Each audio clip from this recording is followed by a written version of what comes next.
Olá, bom dia! Louvado seja o nome do Senhor. Que esse bom dia encha o seu coração e te faça sentir que nosso Deus nos protege e tem um plano melhor para nós a cada dia. Vamos orar a Deus pedindo isso agora? Querido Deus e amado Pai, nós louvamos o Teu nome, porque sabemos que o Senhor é o nosso Deus e queremos fazer exatamente a Tua vontade. Nos prepare para o melhor tempo da história da Terra, o último. Em nome de Jesus. Amém. O seu programa A Tocha está começando.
Hoje nós vamos começar o nosso estudo de uma outra maneira. Eu quero te contar uma particularidade da vida de Lutero, o nosso grande herói da Idade Média.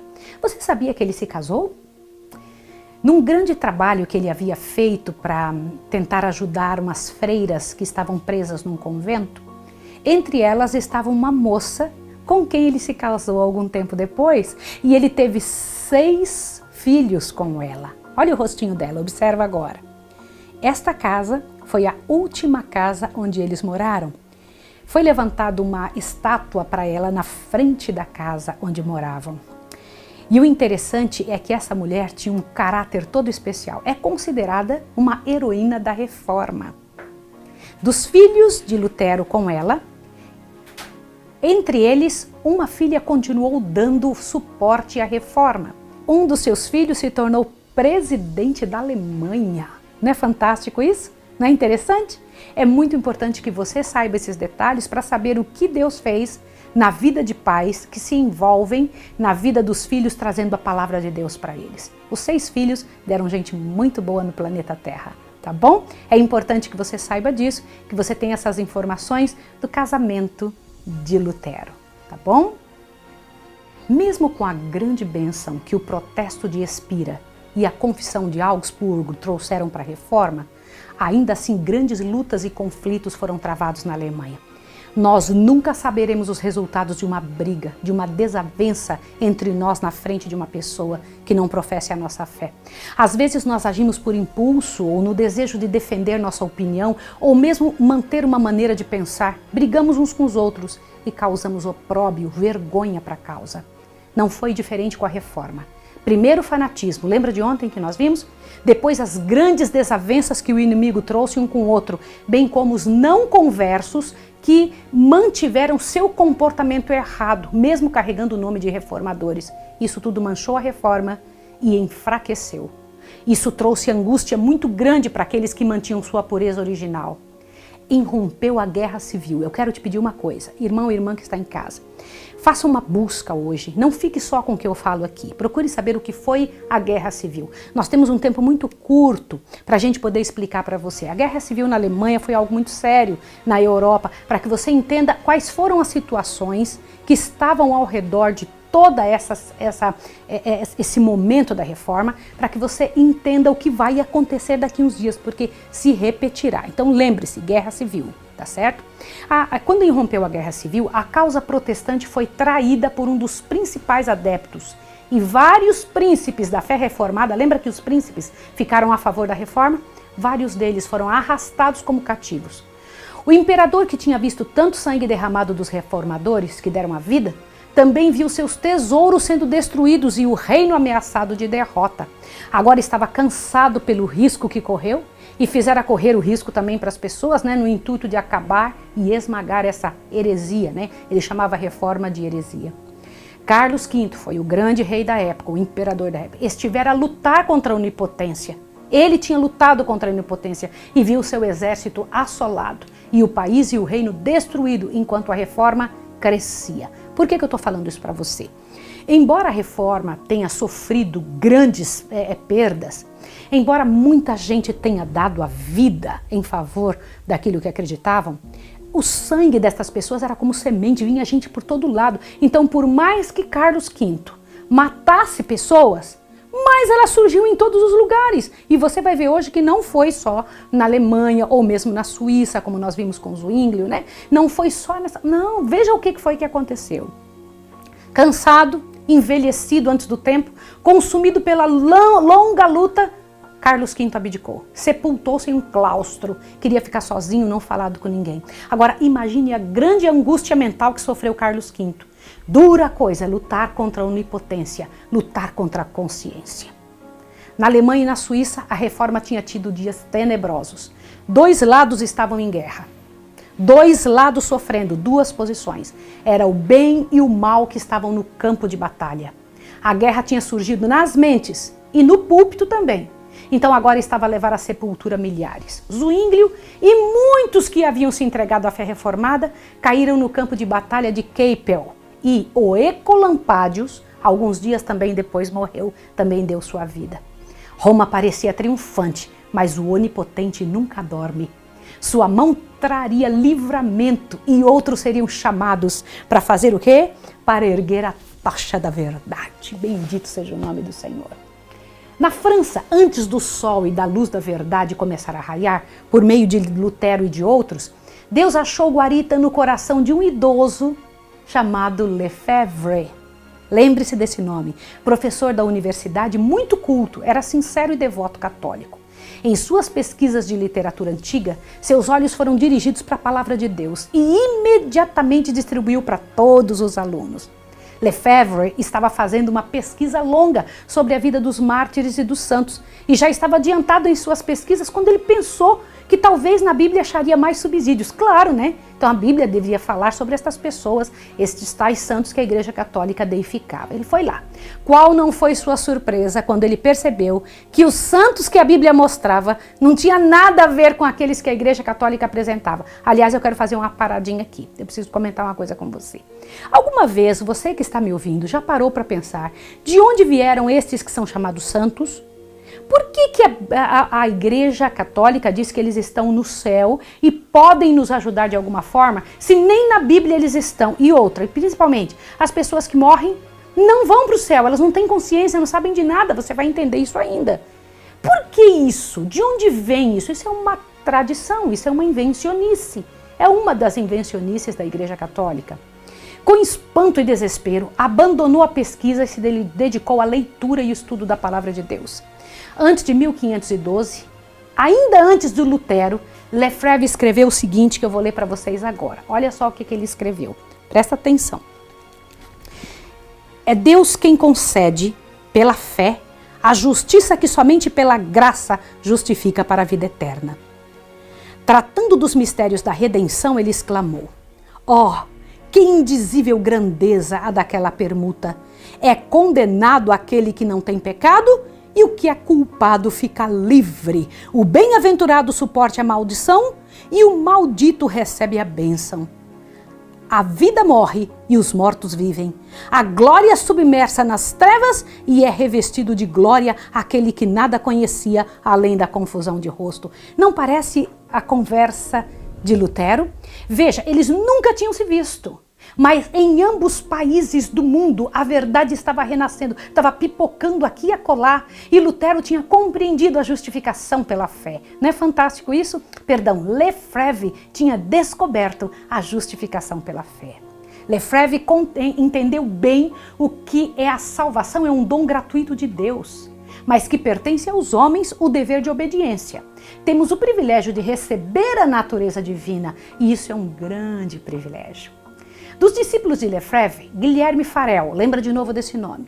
Guilherme Farel tinha uma especial competência, que além de ser altamente comprometido com a fé católica, era defensor ferrenho do Papa e rangia os dentes quando ouvia a possibilidade de alguém depreciar a fé católica.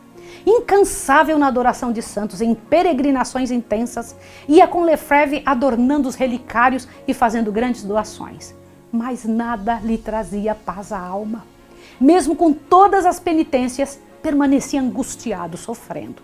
Foi quando ouviu os reformistas falarem que a salvação é pela graça de Cristo e que o inocente é condenado e o pecador absolvido, que é unicamente a cruz de Cristo que promoveu a salvação para o homem, igual a Paulo. Olha só, Farel aceitou a verdade e o resultado foi que mudou de lobo para um cordeiro, manso e inofensivo, tendo o coração desviado do Papa para Jesus Cristo. Não é lindo isso? Quando Farel começou a pregar a livre verdade que aprendeu e começou a falar, outros a ele se uniram. Foi o caso do bispo de Meaux e vários outros ensinadores componentes e tanta gente, camponeses, tantas pessoas. A irmã de Francisco I, observe bem isso, o monarca reinante nessa época aceitou a fé reformada, bem como o próprio rei e a mãe dele. O próprio rei olhava junto com a mãe dele para a reforma com simpatia e todos aguardavam com alegria os novos passos na França. Deixa eu te comentar uma coisa sobre Francisco. Francisco sabia que a reforma estava certa. Presta atenção nisso, Francisco I. Ele tinha certeza, mas ele tinha uma vida devassa, uma vida horrível. O palácio dele era um campo de devassidão.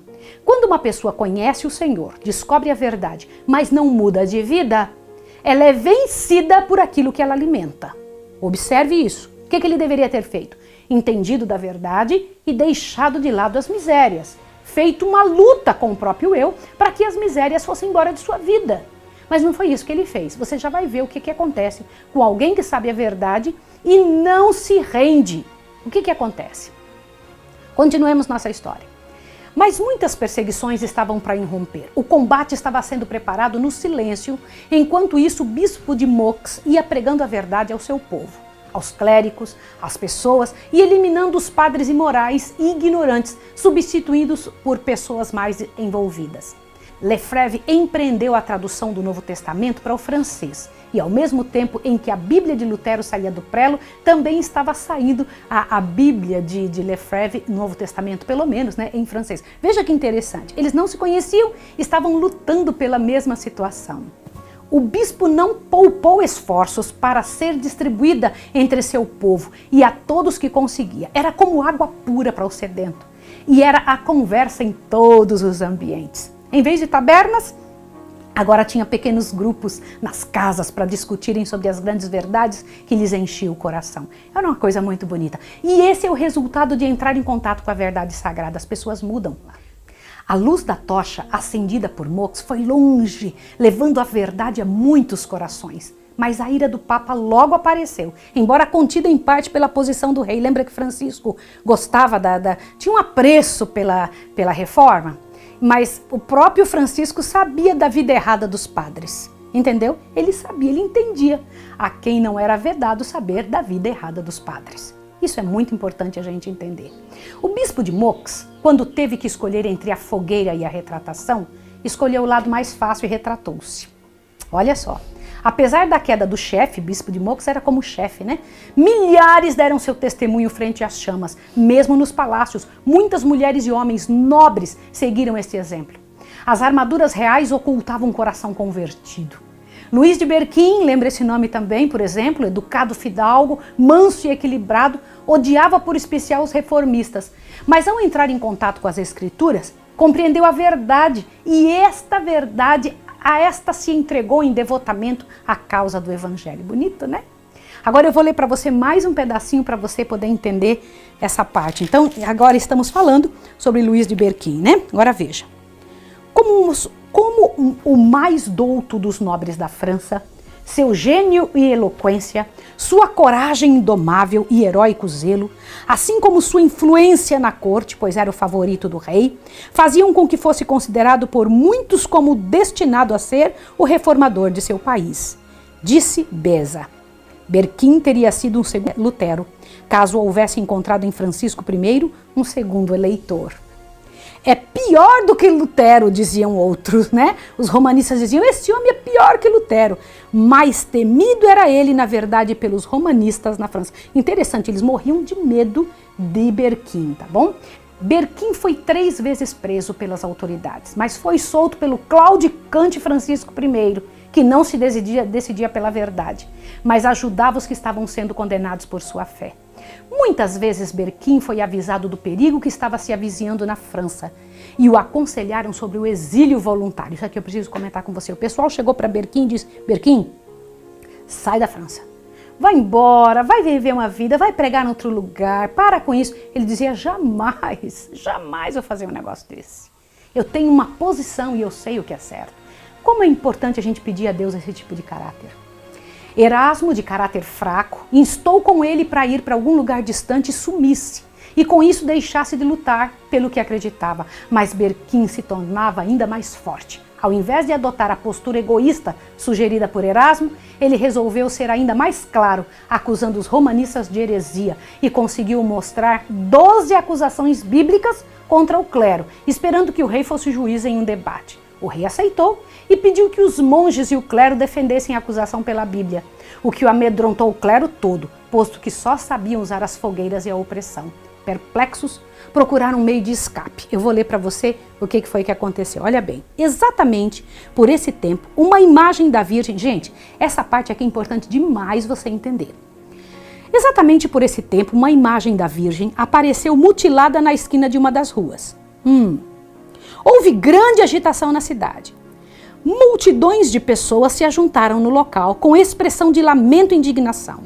O rei também ficou profundamente abalado. Ali estava uma circunstância de que os monges se poderiam valer e apressaram-se em aproveitar-se dela.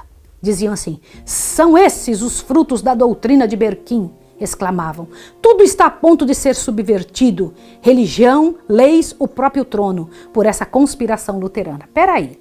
Não se sabe quem foi que quebrou a santa. Teria sido alguém da Reforma? Ou alguém do próprio clero? Ou alguém dos próprios católicos? Para culpar os reformistas. De novo foi preso Berquim. Enquanto o rei tinha saído de Paris, os inimigos prenderam Berquim e o queimaram no mesmo dia para não dar tempo de ser libertado se o rei voltasse.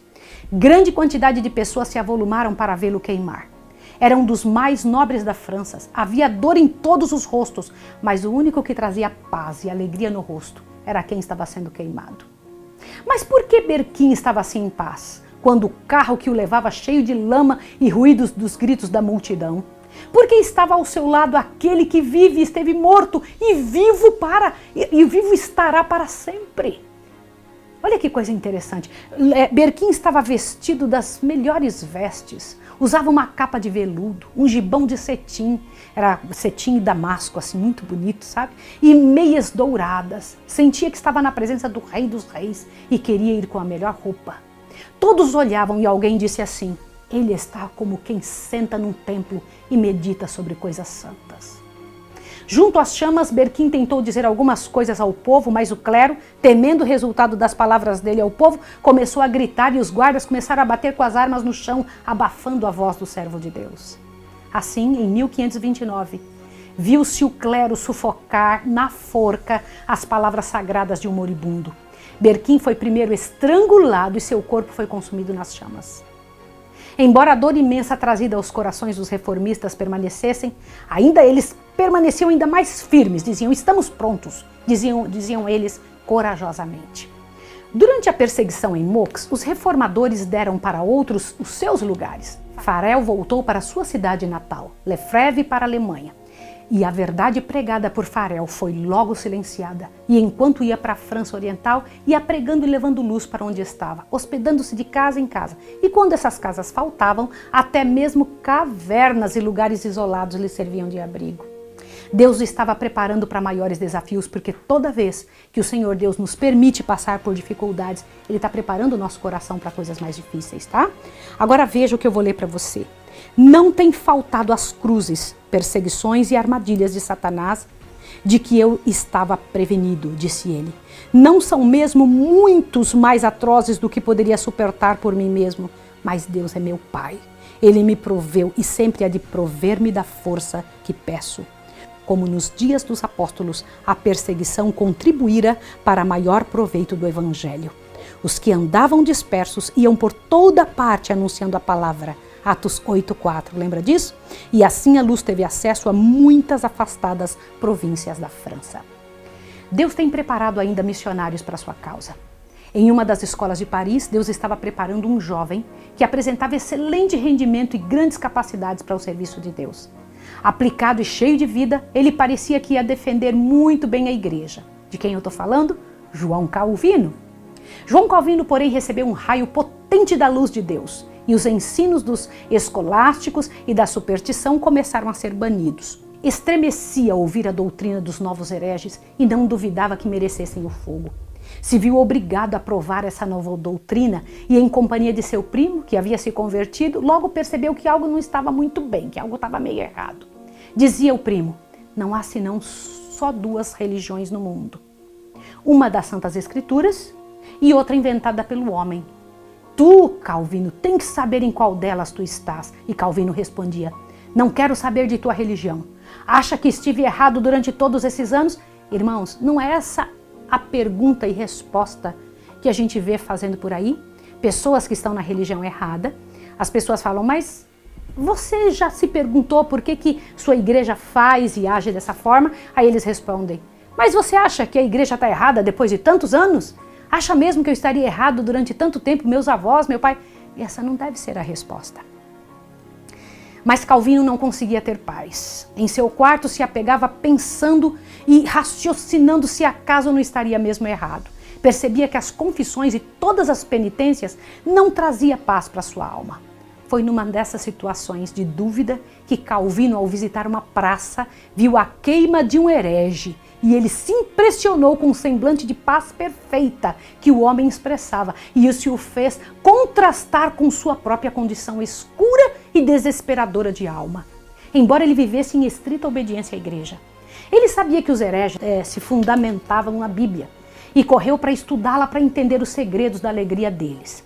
Agora, o que foi que aconteceu quando ele foi estudar na Bíblia? Presta atenção, olha só. Eu acho muito interessante essas partes, porque essas partes nos dão muita clareza. Olha o que diz. Na Bíblia achou a Cristo. O Pai, exclamou ele, seu sacrifício apaziguou tua ira. Seu sangue lavou minhas impurezas. Sua cruz arrastou minha maldição. Sua morte fez expiação por mim.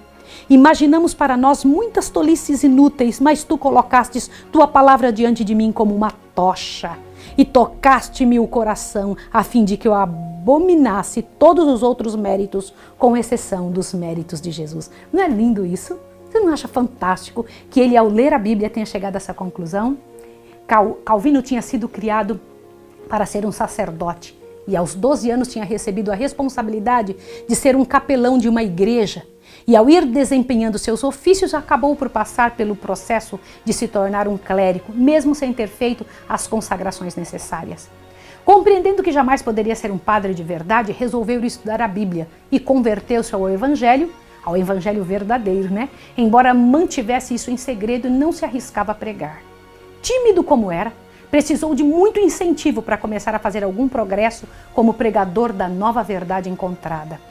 Aí é que vem o melhor momento. Calmamente Calvino começou. Seu ministério começou nas vilas, nos palácios e sob proteção da princesa Margarida, que ela tinha sido convertida, a qual dava apoio aos reformistas, logo viu sua voz sendo ouvida em todos os lados. Voltando a Paris, percebeu que a verdade estava entrando novamente nas vidas e no coração dos estudiosos e dos que eram conduzidos à palavra de Deus, mas Calvino não conseguia discutir com eles. Embora fosse hábil lutador nos campos das controvérsias, preferia ir de casa em casa, fazendo seu trabalho de pregador. Na providência de Deus, Paris deveria receber uma outra oportunidade para receber o Evangelho. Haviam rejeitado Lefebvre, haviam rejeitado Farel, mas agora Deus abriu mais uma oportunidade. Presta atenção. A princesa Margarida aproveitou a ausência do rei, que estava em viagem, e abriu as portas do palácio para pregações, uma vez que eram proibidas nas igrejas. Olha bem, em hora marcada, o palácio se enchia de toda classe de pessoas ávidas por conhecimento. E ao vir o rei, mandou abrir mais 2 igrejas para os cultos públicos. Olha que interessante. Nunca antes a cidade tinha sido tão comovida como agora. Temperança, pureza, ordem e trabalho estavam a tomar o lugar da embriaguez, da libertinagem, da contenda e ociosidade. É isso que a Bíblia faz. Quando a Bíblia chega, ela tem o poder de fazer isso no coração humano. Ela restaura, ela faz com que o ser humano mude de posição e comece a olhar para outro lado. Não é fantástico? Por 2 anos, Francisco conseguiu que a verdade fosse pregada nas igrejas, mas a maioria não aceitou, entregando-se a falsos ensinadores. Paris, como em Jerusalém do passado, rejeitou o tempo de sua visitação e os romanistas alcançaram novamente o poder e as fogueiras foram acesas novamente. Calvino ainda estava em Paris pregando pelos lares quando as suspeitas se levantaram contra ele.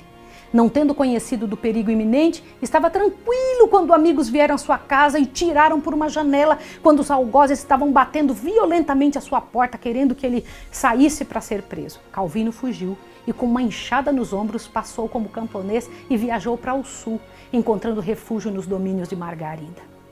Calvino permaneceu por um longo tempo por lá, mas seu coração pedia para voltar para Paris e continuar a obra de pregação, agora que havia amainado os ânimos dos inimigos da verdade. Eu vou ler para você mais um detalhe aqui para que você veja. Olhe bem, presta atenção. Não havia pregação pública, mas na casa do magistrado principal, em seus próprios cômodos e algumas vezes num jardim público, Calvino desvendava as palavras da vida eterna aos que as desejavam ouvir. Depois de algum tempo, aumentando o número dos ouvintes, foi considerado mais seguro reunirem-se fora da cidade. Uma caverna ao lado de uma garganta profunda e estreita, onde árvores e pedras salientes tornavam a reclusão ainda mais completa, fora escolhida como local para as reuniões. Pequenos grupos, que deixavam a cidade por estradas diferentes, dirigiam-se para ali. Nesse ponto isolado, as escrituras eram lidas e explicadas. Ali, pela primeira vez, foi pelos protestantes da França celebrada a ceia do Senhor. Dessa pequena igreja foram enviados vários fiéis evangelistas. Em Paris, as portas estavam fechadas para toda a pregação e ele resolveu ir para a Alemanha.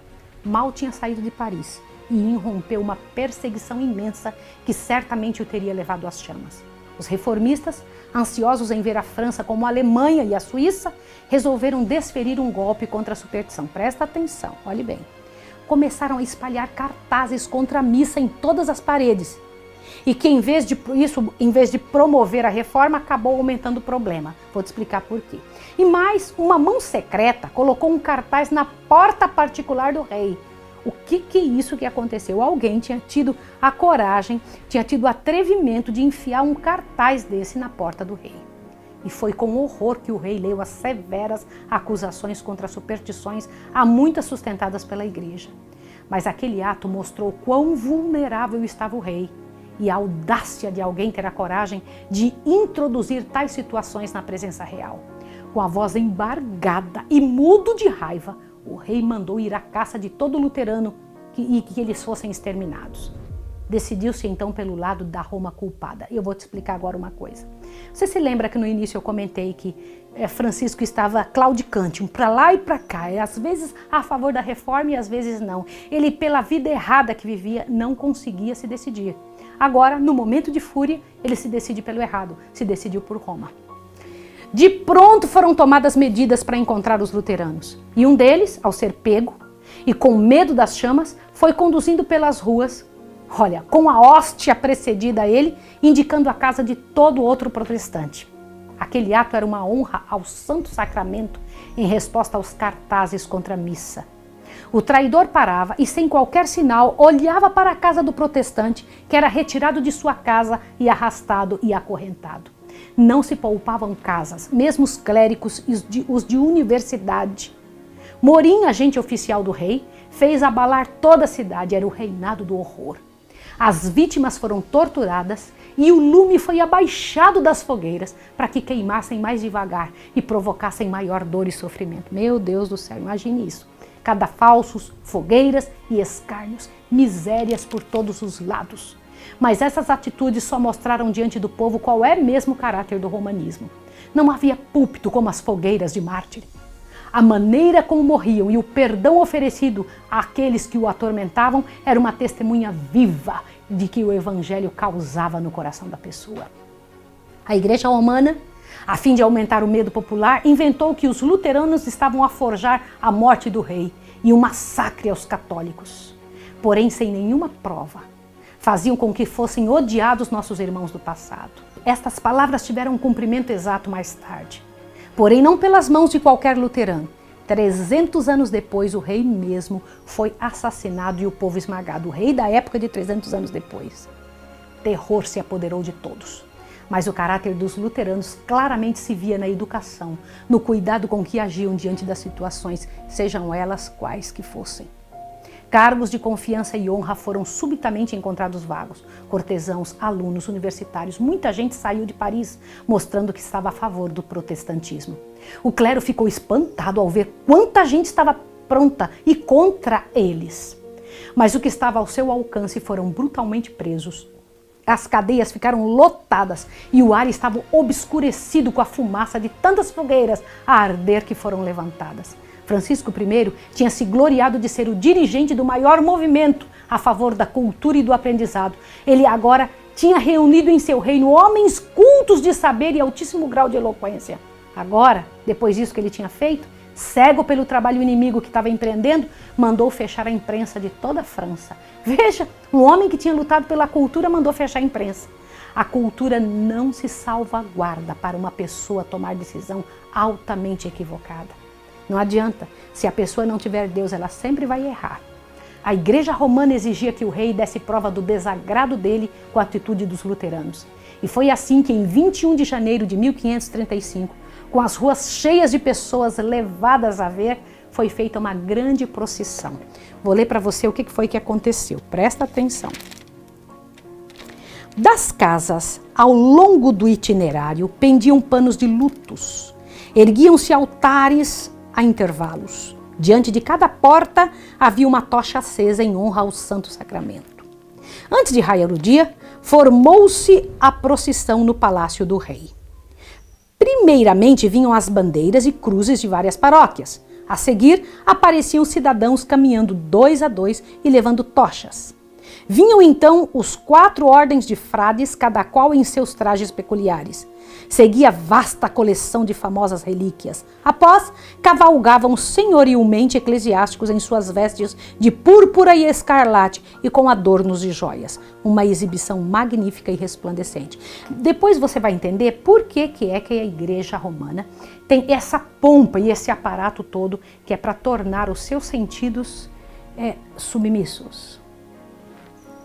A hóstia era levada pelo bispo de Paris de maneira magnificente, carregada por 4 príncipes de sangue. Em seguida, caminhava o rei Francisco I, sem a coroa e sem as vestes de estado, com a cabeça descoberta, olhos fixos no chão, mas um círio aceso. O rei da França parecia em caráter penitente e em cada altar ele parava em profunda humilhação, não pelos vícios que lhe enegreciam a alma e lhe manchava de sangue as mãos, mas pelo pecado mortal de alguns dos seus súditos que tinham ousado condenar a missa. Veja, então o sofrimento que Francisco mostrava não era por si próprio, era pela igreja. Que interessante, é assim que Deus pede? Seguindo ao rei, vinha a rainha e os dignatários de 2 em 2 com uma tocha na mão. Ao voltar para o palácio, o criminoso rei falou a todos: me ajudem a destruir qualquer parte dessa odiosa doutrina que tem estragado toda a França. E se tivesse em mim algum membro manchado por essa heresia, eu mesmo daria a vocês para mutilarem. E mesmo que se meu filho estivesse nisso, eu daria para execução. Isso foi dito chorando, e todos os presentes choraram também e gritaram: viveremos e morreremos pela fé católica. Terríveis foram os resultados daquelas palavras e assentimento da nação. A verdade havia chegado e fora rejeitada, e as trevas estavam voltando novamente às aldeias e às praças. Embora pensassem que estavam fazendo uma obra a Deus, sua sinceridade não os inocentava diante do céu. Entendeu? A paz teria salvo do engano, da mancha da sua alma pelo crime de sangue. Na verdade, eles haviam voluntariamente rejeitado a Deus. Um juramento para extirpar a heresia foi feito na grande catedral, onde 300 anos depois a deusa da razão seria entronizada numa nação que se esquivou de Deus. Ao saírem dali, começaram a cumprir o que haviam jurado. Olha o que eles tinham jurado. Cada pessoa, erguida nas fogueiras, respondiam favoravelmente à verdade e davam testemunho aberto do que acreditavam no que havia ensinado aos apóstolos e rejeitavam a igreja romana. As minúcias das torturas são absurdamente cruéis para serem descritas, mas o registro fiel de cada atitude está escrito nos livros do céu. A França havia rejeitado, mais 258 exatos anos.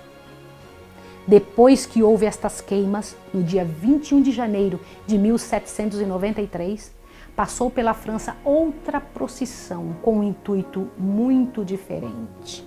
Você quer ver? Que exatamente no mesmo dia, vários anos depois, o que foi que aconteceu? Olhe bem. De novo, o rei era a figura principal. O rei de 258 anos depois, né? Novamente havia tumultos e aclamações. Repetiu-se o clamor pedindo mais vítimas. Reergueram-se negros cadafalsos e de novo encerraram-se as cenas do dia com horríveis execuções. Luís XVI, lutando de mãos com seus carcereiros e executores, era arrastado para o cepo e ali seguro violentamente até cair a guilhotina e sua decepada cabeça rolar no tablado. E não foi o rei a única vítima. Perto do mesmo local, 2.800 seres humanos pereceram pela guilhotina durante os sanguinários dias do reinado do terror. Irmãos, é incrível como exatamente aquilo que eles estavam jurando que iam fazer com os reformistas, mais tarde foi feito com eles. A reforma protestante mostrou a luz, mas a França rejeitou. E ao fazê-lo, lançou as sementes da anarquia e a ruína, e a inevitável operação da causa e efeito resultou na Revolução Francesa e no reinado do terror. Muito tempo antes da perseguição provocada pelos cartazes, Farel tinha sido obrigado a sair da cidade e seguiu lutando pela verdade em todos os lugares onde antes Zwinglio tinha começado a levantar a tocha da verdade. A palavra de Deus foi trazida para a França e vendida pelos colportores para os locais, e os valores arrecadados ajudavam a Farel a continuar. Isso é importante você saber. Farel, na Suíça, foi trabalhar com crianças e devagarinho foi colocando a Bíblia para as crianças. Alguns creram, mas outros se levantaram para se opor. Mas Farel sabia que a verdade traz espada. Quando perseguido em um lugar, fugia para outro. E assim a verdade ia seguindo. Em praças, igrejas, púlpitos cheios, vilas, em qualquer lugar ele pregava. Várias vezes foi arrancado e espancado até quase a morrer, mas ele não desistia. Aquela pequena paróquia que a princípio havia trabalhado, logo aceitou a fé reformada. As cidades de Morat e Neuchâtel também renunciaram aos ritos romanos, removendo de suas igrejas as imagens. Farel desejava pregar em Genebra. Fez os esforços em cidades vizinhas. E um único amigo tinha conseguido entrar em Genebra uma certa vez e pregou somente 2 sermões. Foi chamado para o concílio onde os padres exigiram sua condenação. Presta atenção. Levaram armas por baixo das vestes para matá-lo. E uma turba, fora do local da Assembleia, esperava para matá-lo caso conseguisse sair vivo. Foi-lhe preservada a vida pela presença dos magistrados. Para a próxima etapa, Deus escolheu uma pessoa muito simples para representar o trabalho de Deus. É agora que vocês vão ouvir de falar de outra pessoa.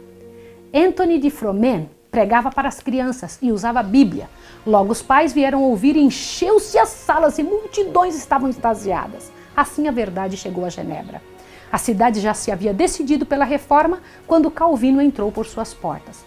Não com muita dificuldade, porém, mas com muita força, foi que Calvino chegou e Farel viu nisso a mão de Deus. Não se aceita Deus em grupos, mas individualmente. Via-se o povo afastando e rejeitando Roma. Isso não era tarefa fácil. Calvino temia associar-se a Farel pela diferença de temperamento. Olha, veja, porque Calvino era tranquilo, Farel era todo, cheio de vida. Porém, entendeu que aquele era um chamado de Deus e resolveu auxiliar. Os anátemas papais lotavam todos os lugares e a reforma foi prosseguindo mesmo contra forças. Foi nesta mesma época que surgiram a ordem dos jesuítas. Irmãos, quem eram os jesuítas? Nessa época surgiu o jesuíta. E eu preciso que você ouça isso. Por favor, em nome de Deus, não pense que nós estamos trazendo qualquer coisa inventada. Eu lhe peço que, por favor, você descubra quem são os jesuítas. Eu vou ler só um pedaço do que o livro Grande Conflito diz. O mais cruel, sem escrúpulos e poderoso de todos os defensores do papado. Separados de laços terrestres e interesses humanos, insensíveis às exigências das afeições naturais, tendo inteiramente silenciadas a razão e a consciência, não conheciam regras, presta atenção nisso, nem restrições além da própria ordem, e nenhum dever a não ser o de estender seu poderio. O Evangelho de Cristo havia habilitado seus adeptos a enfrentar o perigo e suportar sem desfalecer o sofrimento pelo frio, fome, labutas e pobreza, a fim de desfraldar a bandeira da verdade e em face do instrumento de tortura do calabouço e da fogueira. Para combater estas forças, o jesuitismo inspirou seus seguidores com um fanatismo que os habilitaria a suportar semelhantes perigos e opor ao poder da verdade todas as armas do engano. Não havia para eles crimes grandes demais para cometer, nem engano demasiado vil para praticar, disfarce algum por demais difícil para assumir. Voltados à pobreza e humildade perpétua, era seu estudo objetivo conseguir riqueza e poder para se dedicarem à subversão do protestantismo e restabelecimento da supremacia papal. Qual era o poder então? Quem eram os jesuítas? Era uma guarda especial, pronta para qualquer tipo de dor e problema, porque Satanás viu que os reformadores estavam prontos para qualquer coisa para defender a Deus. Ele, vou criar um grupo para defender o papado. Pareciam santos, visitando famílias, levando conforto no sagrado nome de Jesus, mas sob essa capa ocultavam os mais hediondos crimes e propósitos. Os fins justificam os meios, diziam eles. Para este fim, a mentira, o roubo, o perjúrio ou qualquer outro crime não somente eram perdoados, mas como também recomendados. O importante era o interesse da igreja. Nos cargos do governo, nas vilas, nos diversos locais do povo comum, tomavam parte para serem como espias. Tornaram-se servos para agirem como espias de seus senhores. Abriam escolas para os filhos da nação e as crianças eram obrigadas e acostumadas a renderem homenagem e observância aos ritos papais. Toda pompa e ostentação era usada para confundir os sentidos. E o que a reforma havia feito, os filhos derrubavam com a nova aceitação. Assim a Europa foi novamente enlameada com a doutrina romana. Uma bula fez renascer a Inquisição. Lembra da Inquisição? Embora existisse aversão a ela, foi praticada pelos chefes papais em masmorras secretas e em prisões nauseantes. E ricos e pobres, nobres e plebeus, piedosos e devotos, intelectuais e educados e incultos foram mortos ou tiveram que fugir da nação.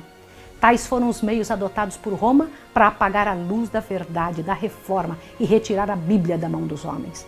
Mas Deus sempre tem outros meios. E estejamos certos de que jamais Deus perderá a batalha. Cada um destes países estariam vindo e vendo a verdadeira luz da reforma.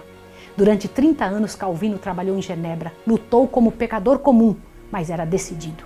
De Genebra sairiam publicações que encheriam o mundo.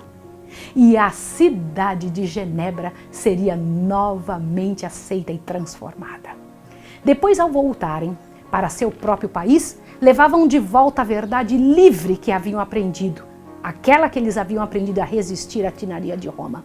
Entrou na vida agora uma nova pessoa, João Knox, o bravo reformador escocês, puritanos ingleses, protestantes da Holanda e da Espanha, huguenotes na França, levaram de Genebra a tocha da verdade para iluminar as trevas de seu país natal.